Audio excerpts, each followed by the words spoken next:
नमस्कार दोस्तों, मैं केसी साहू सर आप सबका स्वागत करता हूं आपका ही अपना चैनल एफएस गन में। दोस्तों आज मैं नवोदय परीक्षा में अधिक से अधिक अंक लाने के लिए कुछ महत्वपूर्ण प्रश्नों पर चर्चा करूंगा और मैं आपको कुछ बेसिक जानकारी भी दूंगा जिससे हम नवोदय परीक्षा में बहुत ही अच्छे से अंक ला सकते हैं। जी हाँ दोस्तों, आप सभी जानते हैं कि नवोदय में मानसिक योग्यता परीक्षण से संबंधित 50 नंबर के प्रश्न आते हैं। जी हाँ दोस्तों, ये प्रश्न होते हैं 40 प्रश्न आते हैं 50 नंबर के। इसका मतलब यह है यदि इन 40 प्रश्नों को हम बना लेते हैं तो हमें 50 नंबर बहुत ही आसानी से मिल जाएगा। इसके लिए आवश्यक है कि ये जो तार्किक जो प्रश्न होते हैं, मानसिक योग्यता के जो प्रश्न होते हैं, उनको हमें बनाने आना चाहिए।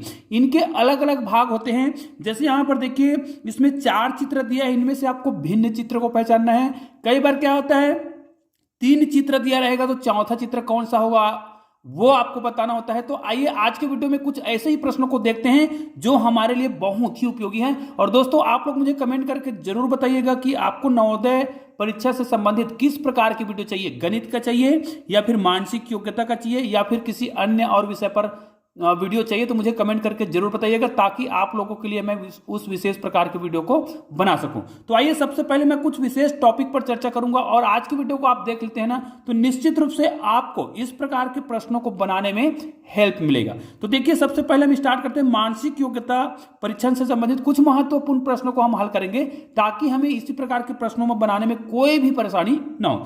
जैसे पहला प्रश्न देखिए, जब भी आप इस प्रश्न को देखें ध्यान दीजिएगा, तो इसमें जो निर्देश लिखा होता है उसको आप क्या करिएगा, बहुत ध्यान से पढ़ लीजिएगा क्योंकि ये किस प्रकार का पैटर्न है। तो इस पैटर्न को पढ़ने से हमें समझ आ रहा है, इनमें आपको लास्ट में देखिए अन्य से भिन्न चित्र को पहचानना है। मतलब इस प्रकार के पैटर्न में आपको 4 चित्र दिए होंगे और उन चारों चित्रों में आपको केवल एक भिन्न चित्र को पहचानना है और इसमें जो ए बी सी और डी दिया उनमें से किसी एक पर आपको गोला लगाना है। और ओएमआर शीट कैसे भरा जाता है ये भी आप चाहते हैं तो मैं आप लोग कमेंट जरूर करेंगे तो मैं इस पर वीडियो जरूर बना दूंगा।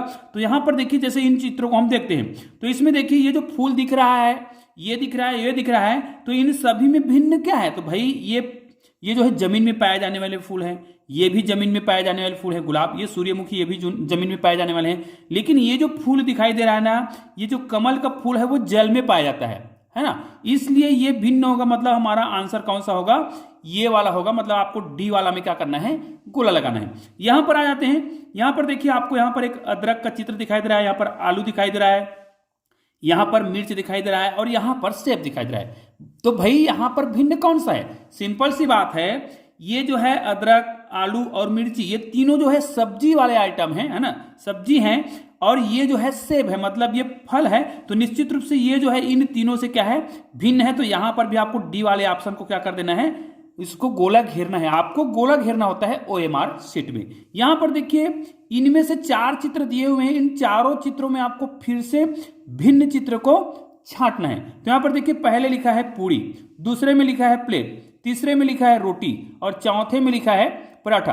तो भाई यहां पर जो पहला है ना, तीसरा और ये जो चौथा, मतलब ए सी और डी जो है खाने की सामग्री है, मतलब ये रोटी है। और ये जो बी वाला ऑप्शन दिख रहा है ना, ये वाला हमारा सही उत्तर होगा। क्यों, क्योंकि ये प्लेट है, ये खाने की चीजें नहीं है, इनमें रख करके किसी वस्तु को है ना खाया जाता है। तो हमारा ऑप्शन हो जाएगा बी। अब देखिए ये वाला प्रश्न बहुत ही शानदार है, ध्यान दीजिएगा, ये बहुत ही महत्वपूर्ण है। इसमें देखिए आपको यहां पर एक चित्र दिखाई दे रहा है, यहां पर भी दिखाई दे रहा है, यहां पर भी दिखाई दे रहा है, यहां पर भी दिखाई दे रहा है। तो इन चारों चित्रों में भिन्न चित्र कौन सा है, सिंपल सी बात है भाई, इसको आप गिन लीजिए, 1 2 3 4 5 6, इसमें 6 भुजा है, 1 2 3 4 इसमें 4 भुजा है, 1 2 3 इसमें 3 भुजा है। लेकिन इसमें हम भुजा को गिन पा रहे हैं क्या, नहीं। ये जो चित्र दिख रहा है वो किसी भी प्रकार से क्या है, कोई ना कोई, जैसे त्रिभुज है, चतुर्भुज है, षटभुज है या कुछ भी त्रिभुज है ना, कुछ भी प्रकार की आकृति है। लेकिन ये भी एक आकृति है, लेकिन इसमें हम भुजा को नहीं गिन पा रहे हैं। ये वृत्त है जो तीनों से क्या है, भिन्न है। मतलब इसमें ऑप्शन क्या आएगा, सी आएगा। तो दोस्तों ये तो हो गया उस प्रकार के पैटर्न है जिसमें हमें भिन्न चित्र को पहचानना होता है। समस्या कब होती है, जब हमें समान चिन्हों में जो पृथक प्रकार के जो चिन्ह होते हैं उनको हमें क्या करना है, ढूंढना होता है, उनमें से अगला चित्र क्या होगा ये बताना होता है। तो आइए इस प्रकार के प्रश्नों को भी हम देख लेते हैं। दोस्तों यहाँ पर मैं कुछ विशेष प्रश्नों को ही ले रहा हूं, यहाँ पर आपको प्रश्न क्रमांक से मतलब नहीं रखना है, क्योंकि यहाँ पर मैं कुछ पैटर्न नहीं सिखा रहा हूं। इस प्रकार के पैटर्न को आप बहुत ध्यान से देखिएगा। देखिए इसमें हमें क्या कहा गया है कि हमें जो 3 चित्र दिया है उसमें हमें क्या करना है, पहले 2 चित्रों के आधार पर हमको पैटर्न को समझना है। इन दोनों में कौन से पैटर्न को अपनाया गया है उसके आधार पर हमें ये वाला जो चित्र है उसके आधार पर अगले जो कॉलम दिए है वहां पे कौन सा चित्र आएगा ये हमें पहचानना है। तो उसके लिए हमें इन 2 चित्रों को बहुत ही सावधानी से देखना होता है। तो भाई आप यहां पर ध्यान से देखिएगा, इन चित्रों में हमें भिन्न चित्रों को पहचानना है और इनके उत्तर हमको नीचे दिए होते हैं। यहां पर 4 चित्र दिए हुए हैं, उनमें से कोई एक चित्र जो है उत्तर वाले ऑप्शन है। ठीक है, अब देखिए यहां पर देखिए इन चित्रों को ना आपको बहुत बारीकी से देखना है। देखिए यहां पर हमें एक त्रिभुज का छोटा सा चित्र दिखाई दे रहा है और इसका अगला चित्र ये वाला है। ठीक है, तो इन्हीं दोनों में हमें क्या करना है, संबंध ढूंढना है। तो ये त्रिभुज का आकार यहां पर नीचे आ गया है, मतलब ये कहा जाए ये ऊपर में था वो नीचे आ गया है और जो नीचे था वो ऊपर चला गया है। ये तो हमें समझ आ गया है कि ये ऊपर का नीचे और नीचे का ऊपर हो रहा है। लेकिन यहां पर देखिए गोला इधर था वो इधर आ गया है और तीर का निशान इधर था वो इधर आ गया। इसका मतलब यह है यहां पर हम ये कहें कि अगर मैं इस चित्र को बंद कर दूं, अगर इस चित्र को बंद कर दूं और यहां पर मैं एक दर्पण रखूं, मतलब इस चित्र को मैं दर्पण में देखूं तो ये एक प्रकार का दर्पण प्रतिबिंब है। तो भाई दर्पण प्रतिबिंब में क्या होता है, उनके जो दिशा है वो बदल जाते हैं, है ना। लेकिन यहां पर दिशा नहीं बदल रहा है, ध्यान दीजिएगा, ये तो दिशा बदल गया। इसका मतलब पहले शर्त के आधार पर ये नीचे आएगा, ध्यान दीजिए ये नीचे आना चाहिए। तो ये नीचे किस किस में है, उन्हीं में से कोई एक हमारा उत्तर होगा। तो ये नीचे वाला को ढूंढ लेते हैं। तो नीचे वाला ये है, एक तो हमारे ये उत्तर हो सकता है और ये नीचे है, मतलब ये भी हो सकता है। लेकिन भाई हमें तो उस प्रकार के प्रश्न ढूंढने हैं जिसमें ये दर्पण प्रतिबिंब जैसा लगे। अब देखिए इसमें गोला अंदर की ओर है, तो अगर हम दर्पण प्रतिबिंब बनाएंगे ना तो गोला यहाँ पे अंदर की ओर आना चाहिए, मतलब इस प्रकार गोला अंदर की ओर आना चाहिए और ये चित्र जो है उल्टा बनना चाहिए, नीचे में आना चाहिए, मतलब यहाँ पर इस प्रकार का नीचे होना चाहिए और इस प्रकार ऊपर में इस प्रकार होना चाहिए और ये आपका हो जाएगा चित्र। तो इस प्रकार के चित्र आपको ढूंढने हैं। तो ये चित्र हमें कहां से मिलेगा, कहां पर मिलेगा, ये देखिए ये, मतलब ये जो है इसका दर्पण प्रतिबिंब होगा, मतलब केवल इसके लिए दर्पण प्रतिबिंब है और ये तो ऊपर और नीचे हो रहा है। तो निश्चित रूप से इसका ऑप्शन जो है सी जो है राइट है। ठीक है, अगला प्रश्न देखते हैं।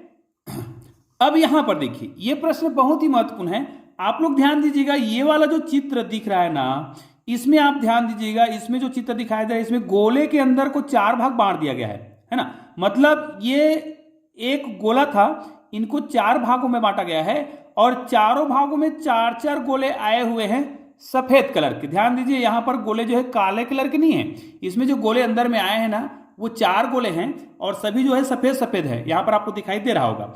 अब हमें इस पैटर्न के आधार पर यहां पर क्या आएगा ढूंढना है, लेकिन आपको शर्त यहीं से लगाना है। मतलब जैसे यहां पर गोला था तो गोले को 4 भाग में बांटा गया है, तो यहां पर एक चतुर्भुज था, तो भाई यहां पर हमें चतुर्भुज को 4 भागों में बांटते हुए एक चित्र ढूंढना है। तो चलिए ये चतुर्भुज है 4 भागों में बटा है, ठीक है, ये भी चतुर्भुज है 4 भागों में बटा है, ठीक है, ये भी चतुर्भुज है 4 भागों में बटा है, ठीक है। लेकिन भाई इसमें देखिए 4-4 गोले हैं, वो भी व्हाइट वाले, तो इसमें तो गोले बहुत सारे हैं, मतलब ये तो हमारा आंसर कैंसिल हो गया, नहीं आएगा, ये तो बिल्कुल नहीं आएगा। इन दोनों में कोई एक होगा। लेकिन मैंने आपको बताया है इसमें देखिए ये गोला था तो गोले को 4 भाग में बांटा गया है और 4-4 बिंदु थे। जब ये चतुर्भुज है तो चतुर्भुज को 4 भागों में बांटा गया होगा, तो दोनों को बांटा गया है, लेकिन इसमें 4 सफेद गोले होने चाहिए प्रत्येक भाग में।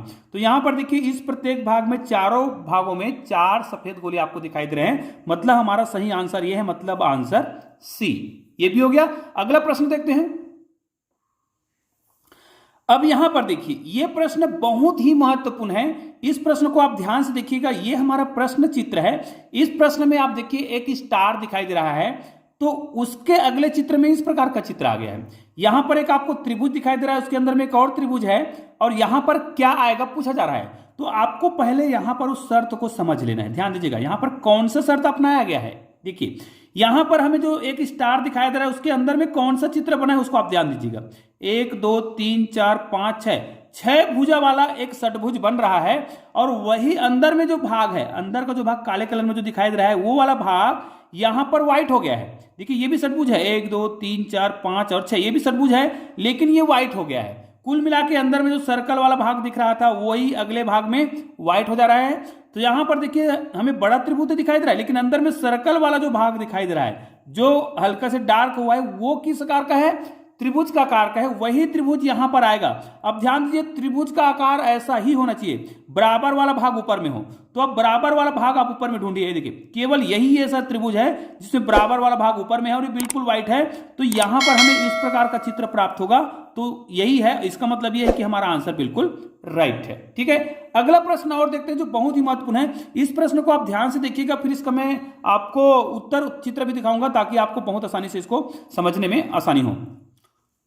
तो यहां पर जो प्रश्न आपको दिखाई दे रहा है ना, वो बहुत ही महत्वपूर्ण है। जैसे यहां पर बी है तो इनका संबंध इनसे है, और यहां पर आप देख रहे हैं कि बी का यहां पर दर्पण प्रतिबिंब बन गया है। जैसे बी का मुंह अंदर की ओर है तो ये वाला जो प्रतिबिंब बना है उसका मुंह भी अंदर की ओर है, मतलब ये उसका दर्पण प्रतिबिंब है। बहुत ही सिंपल बात है कि ये ई है, तो ई का दर्पण प्रतिबिंब वाला अंदर की ओर हो, लेकिन उसमें दोनों चित्र रहेंगे। जैसे बी है तो बी भी रहेगा और बी का दर्पण प्रतिबिंब।